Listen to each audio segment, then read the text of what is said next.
Sometimes, the quietest person in the room is the one who changes everything. The glass door slid open without a sound, and Daniel Hayes stepped inside, his presence shifting the air like a sudden drop in temperature. Conversations softened, chairs straightened, eyes followed, all except one. Clara Whitmore stood near the back, pen in hand, her posture calm, her gaze steady. She didn't rush, didn't stare, didn't adjust herself to impress him, and somehow that made her stand out more than anyone else in the room. Daniel noticed it, but said nothing. He never did, not when things didn't fit neatly into his expectations. At table 12, Evelyn Hay sat with her hands folded gently over her purse, her silver hair catching the soft chandelier light. She smiled when Clara approached, a real smile, not the polite kind people gave out of habit, and Clara returned it just as quietly, their conversation soft, almost invisible in the noise of wealth and status around them. But something about it felt grounded, human, real. Daniel watched from a distance, not understanding why his mother seemed more at ease with a stranger in a simple uniform than with the world he had built for her. The night carried on. Plates arrived, glasses refilled, laughter rose and fell like background music, and yet Clara's eyes moved differently, not scanning for tips or approval, but observing, noticing, measuring. A man entered without drawing attention, just another guest at first glance. But something about the way he moved didn't match the room, his steps slightly off. Rhythm, his shoulders too tense, his gaze never settling. Clara saw it. The kind of detail most people missed because they were too busy being seen. She paused for half a second, just long enough for instinct to speak louder than logic. Her hand tightened slightly around her order pad. Her breathing slowed. The world narrowed to a single point of focus. Daniel was mid-sentence, distracted, confident, unaware. Evelyn reached for her glass, still smiling, unaware, and Clara made a choice, not loud, not dramatic, just one step forward, then another, calm, deliberate, as if she were simply doing her job. But something had already shifted, something no one else could feel yet, and in that quiet movement, before anything had even happened, the entire night had already changed. Clara did not run, she did not shout, she simply reached. Evelyn, first her voice low, but firm. "Ma'am, please lean down with me." It sounded like a suggestion, not a warning, but something in her tone made Evelyn pause just enough for Clara to guide her gently toward the side of the booth. Daniel turned at the movement, a faint crease forming between his brows. He was not used to interruptions, especially not from staff, but before he could speak, Clara was already shifting, positioning herself slightly between Evelyn and the rest of the room, her eyes never leaving the man near the entrance. He had stopped now, pretending to check his phone, but his shoulders remained tense, too still, too controlled. Clara noticed the way his fingers tapped once against the screen, then stopped as if waiting for something. The room continued around them, laughter, soft music, the quiet clink of glass against glass. No one else felt it, that subtle change in the air, but Clara did. Her breathing slowed even further, each second stretching longer than it should have. Daniel set his glass down, his instincts finally catching up. "Something is wrong," he said quietly, though he could not explain why. Evelyn looked between them, confused, but calm, trusting the strange steadiness in Clara more than the unease in her son. Clara offered a small, reassuring nod, her expression composed, almost gentle. "Just stay with me for a moment," she said, and there was no fear in her voice, only certainty, the kind that did not ask for permission. The man near the door shifted his weight one step forward, then stopped again, as if reconsidering, as if something had interrupted his plan. His eyes flicked briefly toward Clara, and for the first time, there was hesitation. Clara held his gaze, not challenging, not aggressive, simply present, as if she had already seen how this moment could unfold and refused to let it happen. The silence between them stretched, invisible to everyone else, but heavy enough to change everything. Daniel followed her line of sight now, fully alert, his posture straightening, the businessman replaced by something more instinctive, protective, but he was still a step behind, still reacting while Clara had already decided the outcome. Seconds passed. Then something subtle changed. The man exhaled sharply, his shoulders loosening just enough to break the tension.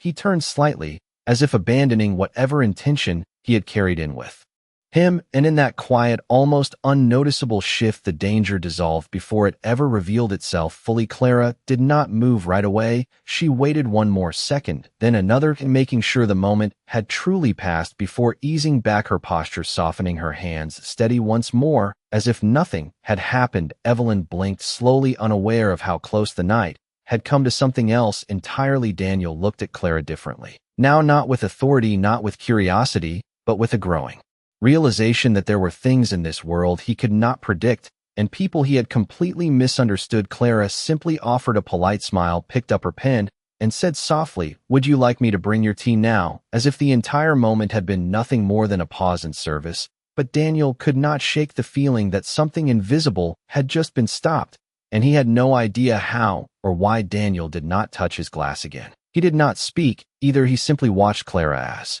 she moved away from the table, her steps quiet, her posture unchanged, as if she had not just redirected something no one else had even seen. His mind tried to catch up to the moment, replaying it piece by piece. The way she noticed first, the way she stepped in without hesitation, the way she held that man's gaze without fear or aggression, just presence. It did not make sense, and that was what unsettled him the most. He was a man who built empires on understanding patterns, predicting outcomes, controlling variables, but Clara Whitmore did not fit into any model he had ever known. Evelyn reached for his hand, gently breaking his thoughts. "She is different," she said softly, her voice calm but certain. Daniel glanced at her. "You felt that too?" he asked, not fully believing his own words. Evelyn smiled faintly. "Not fear." She said something else, something quiet but strong. Daniel leaned back slightly, his eyes still following Clara across the room. She was now at another table, speaking with a couple, her tone polite, her movements efficient, nothing extraordinary to anyone else.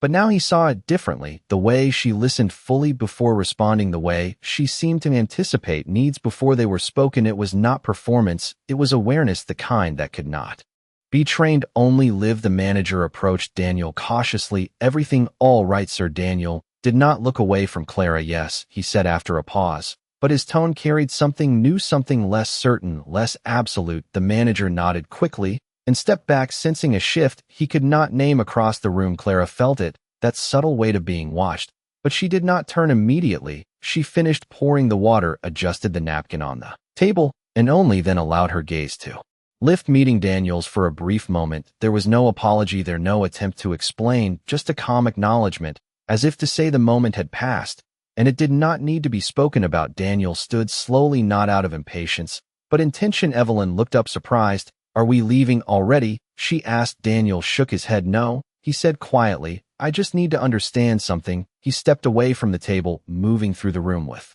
the same presence that once commanded attention, but now carried a different energy, not dominance, not control, something closer to curiosity. When he reached Clara, she had already turned slightly toward him, as if she had expected this moment. He studied her for a second, longer than necessary. "You saw something?" he said, not a question. Clara held his gaze, her expression neutral. "I noticed something," she replied simply. Daniel exhaled softly. Most people would have ignored it. Clara gave a small, almost invisible shrug. "Most people are busy being seen," she said. "I prefer to see." The words landed heavier than they should have. Daniel found himself without an immediate response, something rare, something unfamiliar. For the first time in years, he was not the one leading the conversation. Evelyn watched from the table, her eyes soft, knowing something important was unfolding, not loudly, not dramatically, but in the quiet space between two people who were beginning to understand each other in ways neither of them expected. And as Clara stepped back to continue her work, Daniel realized the night had not returned to normal.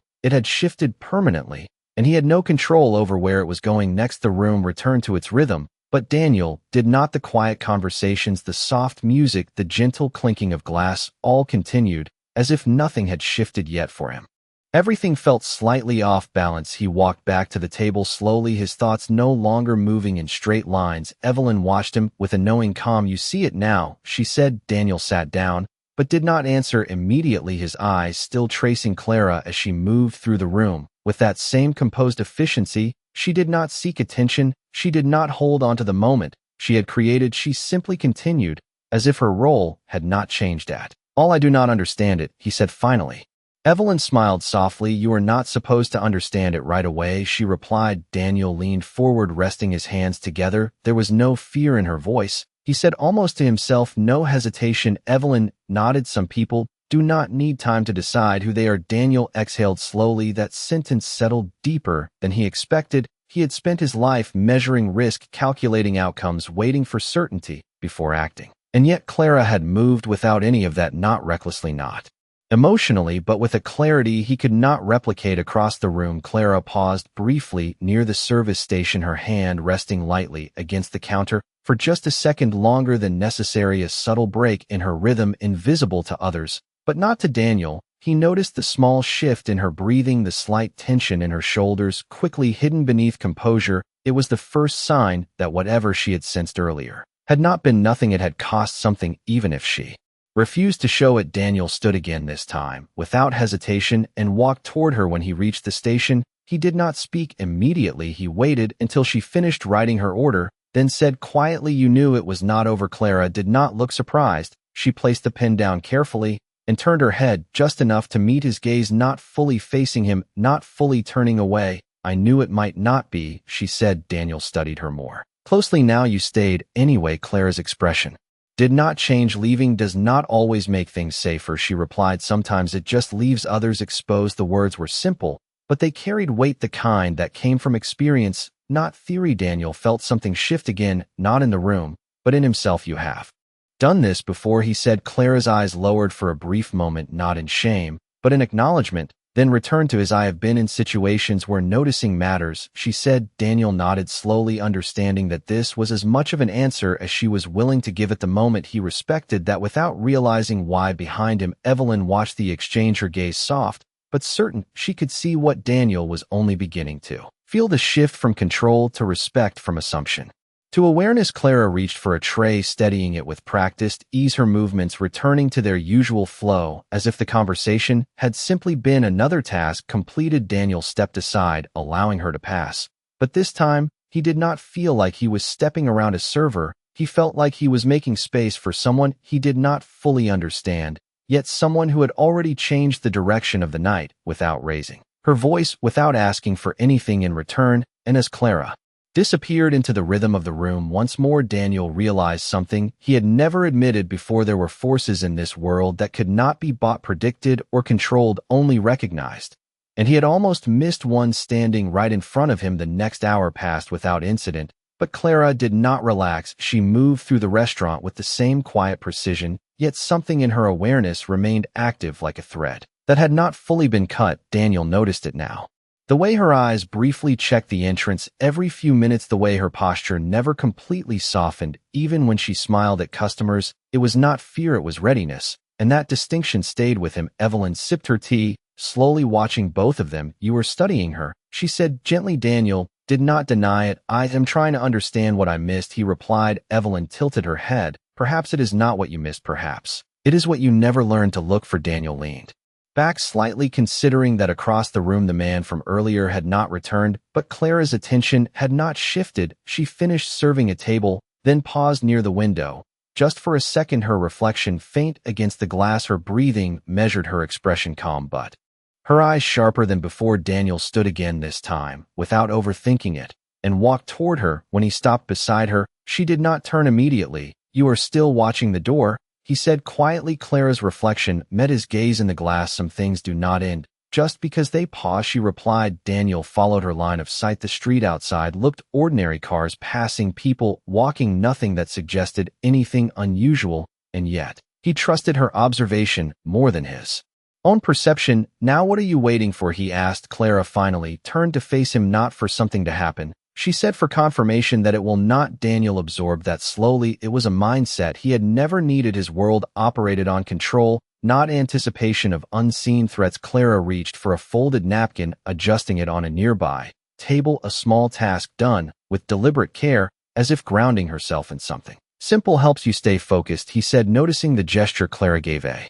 slight nod. "Routine keeps the mind clear when everything else is uncertain." Daniel watched her hands, steady, precise. "You do not seem uncertain," he said. Clara looked at him directly now. "Certainty is not the absence of doubt," she said. "It is the decision to act despite it." The words settled between them heavier than expected. Daniel realized then that what he had witnessed earlier was not instinct alone, it was discipline shaped by something deeper. Something earned. Clara stepped past him, continuing her work, but Daniel remained where he was for a moment longer, his perspective shifting again, not just about her, but about the way he viewed strength. He had always associated it with control, with power, with influence. But Clara had shown him something quieter, something that did not demand recognition, yet changed outcomes. All the same, Evelyn called softly from the table. Daniel returned to her slowly, his thoughts no longer racing, but unfolding in a different way. She is not what she seems, he said. Evelyn smiled gently. No, she is exactly what she seems. You are just seeing it now. Daniel glanced back.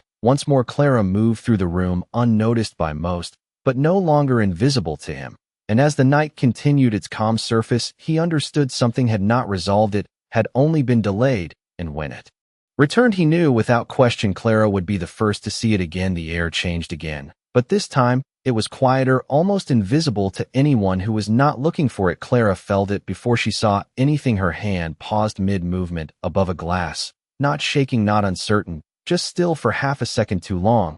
Then she set it down gently, her eyes lifting toward the entrance. Nothing obvious, no sudden motion, no raised voices, just a subtle shift in rhythm, like a note slightly out of tune in a familiar song. Daniel noticed it immediately. Now he was watching her, not the room, and that made all the difference. Evelyn followed his gaze, her expression calm but attentive. Clara moved toward their table without rushing, her steps measured, her posture relaxed. To anyone else but Daniel could see the precision in it, the intention. She leaned slightly toward Evelyn, her voice soft, almost conversational. Ma'am, would you mind sitting a little closer to the inside of the booth, just for comfort? Evelyn did not question it. She simply nodded, trusting the tone more than the words. Daniel felt it. Then that same quiet certainty that something was not right. He stood instinctively this time, not waiting, not questioning. Clara's eyes flicked toward him briefly, and for the first time, there was a trace of urgency, not panic, not fear, just clarity. Stay with her, she said quietly, and Daniel obeyed, without hesitation, without pride, without control. He moved closer to Evelyn, positioning himself between her and the open space of the room, his senses sharper now, more aware than they had ever been. Clara turned slightly, her gaze sweeping the room once more, and then it happened, not loud, not dramatic, just a moment where everything aligned. The same man from earlier appeared again, not from the entrance this time, but from deeper inside the restaurant, as if he had been waiting, as if he had never truly left. Clara stepped forward, placing herself just enough in the line of movement, not blocking, not confronting. Simply present. Again, her voice calm but firm. Sir, can I assist you with something? The man paused, his focus shifting to her, his expression unreadable, but his movement interrupted. Daniel watched closely, his heart steady but alert. Clara held her ground, not aggressive, not defensive, just unwavering. The kind of stillness that forced others to reconsider their next step. Seconds stretched longer than they should have. Then slowly the tension eased. The man's shoulders dropped slightly, his gaze shifting away from Clara, as if whatever intention he carried no longer held the same weight. He turned without a word and walked toward the exit, this time not stopping, not hesitating. The door opened and closed quietly behind him, and just like that the moment passed again, but not unnoticed, not unmarked. Clara remained still for one more second, then exhaled softly, her shoulders relaxing just enough to release the tension she had been holding. Daniel felt it leave the room like a storm that had changed direction at the last second. He looked at Clara differently, now not with curiosity, not even with respect alone, but with something deeper, something closer to recognition. She had not just noticed something, she had changed it without force, without fear, without asking for anything in return. Clara turned back toward the table, her expression returning to its usual calm. Would you like me to bring dessert now? She asked gently, as if nothing had happened. But Daniel knew now that everything had, and that whatever she carried within her was not ordinary. It was something rare, something that did not need to be seen to change the course of a moment, and he had witnessed it twice. The door closed behind the man, and for a moment everything felt normal again. But Clara did not move right away. She stood there just long enough to be certain the shift had fully passed before turning back into the rhythm of the room. Daniel watched her every step, now not out of suspicion, but out of something closer to respect mixed with curiosity. He had built his life around control, around predicting outcomes before they unfolded, but Clara did not predict. She positioned, she did not control, she redirected, and that difference stayed with him. Evelyn reached for his hand again, her touch light, but grounding. You see her Now she said softly. Daniel nodded slowly. I see what she does, he replied. Evelyn shook her head. Gently. No, you see what she chooses. Daniel frowned slightly, considering that across the room Clara picked up a tray, her movements steady, her expression composed. Yet there was something else now, something more visible. To him, a quiet weight, not heavy, but real, the kind carried by people who have learned to act without hesitation, because hesitation once cost too much. Daniel stood and walked toward her again, this time without urgency, without tension, just intention. When he reached her, she was already placing a glass down for another guest, her attention fully present, until she finished. Then she turned to him. Yes, sir, she said politely. Daniel hesitated for a fraction of a second, then spoke, not as a man used to being obeyed, but as someone trying to understand. You were not reacting, he said. You were deciding. Clara met his gaze calmly. Reacting is fast, she said. Deciding is clear. Daniel nodded slowly, and for the first time, he understood why her actions had felt different. They were not driven by fear or impulse. They were anchored in something steady, something practiced. Where did you learn that, he asked. Clara looked at him for a moment longer than before, as if weighing how much to reveal. Then she answered quietly. Life has a way of teaching you when you do not have the luxury of waiting. The words were simple, but they carried history. Daniel did not press further. He recognized the boundary and respected it, something he rarely did without reason. But with her it felt natural. Evelyn watched from the table, her expression soft with quiet approval. She had seen this shift in her son before, not in business, not in negotiation, but in rare moments when something real broke through his certainty. Clara adjusted the tray in her hands, preparing to move on. But Daniel spoke again, this time more quietly. Thank you. Clara paused, not surprised, not affected, just acknowledging. You are welcome, she said, and stepped past him, continuing her work. Daniel remained still for a moment longer, his mind no longer trying to solve her, but to understand what she represented. Not a mystery to be uncovered, but a standard to be recognized, someone who acted without needing recognition, someone who protected without needing permission, someone who carried strength without needing to display it. He returned to the table slowly, sitting beside Evelyn. The room felt the same, but he did not. She smiled at him knowingly. He exhaled softly. I have spent my life thinking power meant control, he said. Evelyn squeezed his hand gently, and now Daniel looked across the room, where Clara moved quietly, unseen by most, and yet impossible to ignore. Once you truly noticed her. Now, I think it might mean something else, he finished, and for the first time that night, he was not thinking about what he owned or what he could command. He was thinking about what he had just witnessed and how it had changed him in a way he could not reverse. The night began to settle, but Clara did not let her awareness fade completely. She moved through the remaining tables with the same quiet precision, yet now there was a subtle release in her shoulders, as if the weight she had been carrying was slowly easing. Daniel noticed the difference immediately. He had learned to read her not through words, but through absence, the absence of tension, the absence of that sharp edge in her focus. Evelyn finished her tea and placed the cup down gently. You should speak to her, she said. Daniel looked at her. I already have.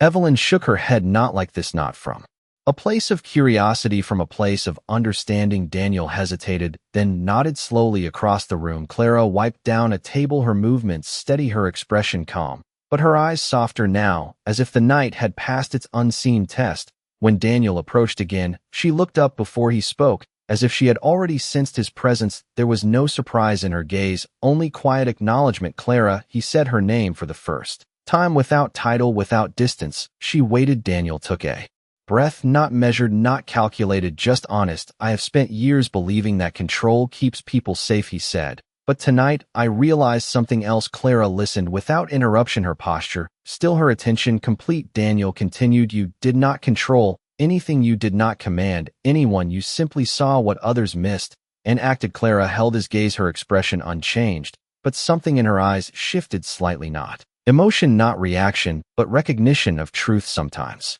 seeing is enough, she said. Daniel shook his head gently. No, he replied, seeing is not enough. Most people see and do nothing. You chose to act. Clara looked down for a brief moment, then back at him. Choosing is the hard part, she said quietly. Daniel felt that sentence settle deeper than anything else that night. He understood now that what she carried was not just awareness, it was responsibility, a willingness to step forward when stepping back would have been easier. Why, he asked, not demanding, not probing, just asking. Clara did not answer immediately. She glanced toward Evelyn, who was watching them with a gentle calm, then back to Daniel. Because someone has to, she said simply, and that was all there Was no story, no explanation, no need to justify what she had done. Daniel exhaled slowly. Something in him is shifting into place, not completely, but enough to change the way he saw her, and perhaps the way he saw himself. Clara picked up her cloth again, ready to return to her work, but Daniel spoke one more time, his voice quieter, now more grounded. You did more than notice tonight.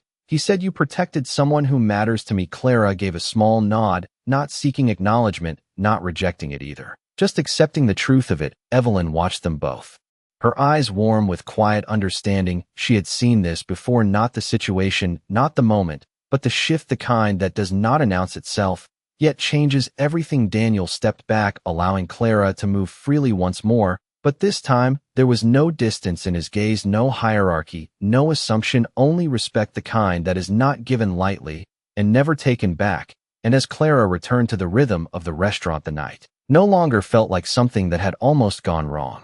It felt like something that had revealed exactly what needed to be seen, not through noise, not through force, but through the quiet presence of someone who refused to look away. The restaurant slowly emptied, the late hour settling into a quieter rhythm, chairs tucked in, lights dimmed slightly, conversations fading into soft murmurs. Clara moved through the final tables with the same steady grace, as if the night had not tested her at all, as if nothing unusual had unfolded. Daniel remained seated longer than he normally would, his usual schedule already forgotten. Evelyn watched him with a gentle smile.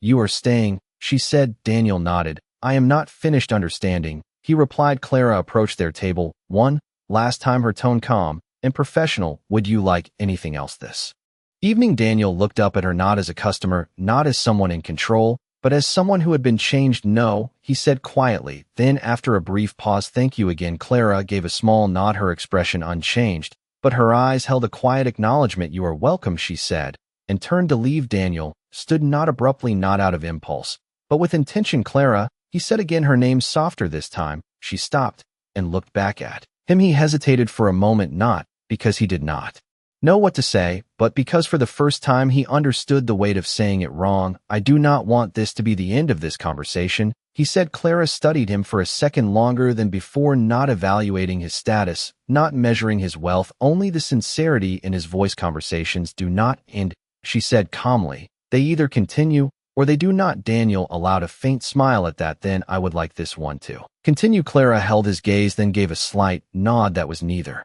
agreement nor refusal, just possibility. I work here, she said simply, and resumed her movement, disappearing once more into the quiet rhythm of the restaurant. Evelyn stood slowly beside him, her hand resting lightly on his arm. You cannot buy what she carries, she said. Daniel shook his head gently. I know, he replied. Now I understand that it is not something you take, it is something you earn. They walked toward the exit, the night air waiting beyond the glass doors, but Daniel paused just before leaving. He looked back one last time. Clara was at the far end of the room, wiping down a table, her figure small in the distance, yet impossible to ignore. Once seen, she did not look up. She did not need to. The moment did not belong to attention, it belonged to understanding. Daniel stepped outside, the cool air sharp and clear, and for the first time in years, he did not think about his next deal, his next move, his next success. He thought about presence, about choice, about the quiet strength that had stood in front of something unseen and changed its direction without force, without recognition. Evelyn slipped her arm through his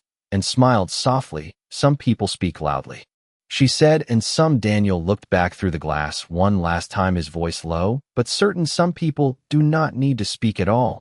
And in that silence, he realized something that no amount of power had ever taught him. The ones who change everything are often the ones no one was paying attention to until it mattered most.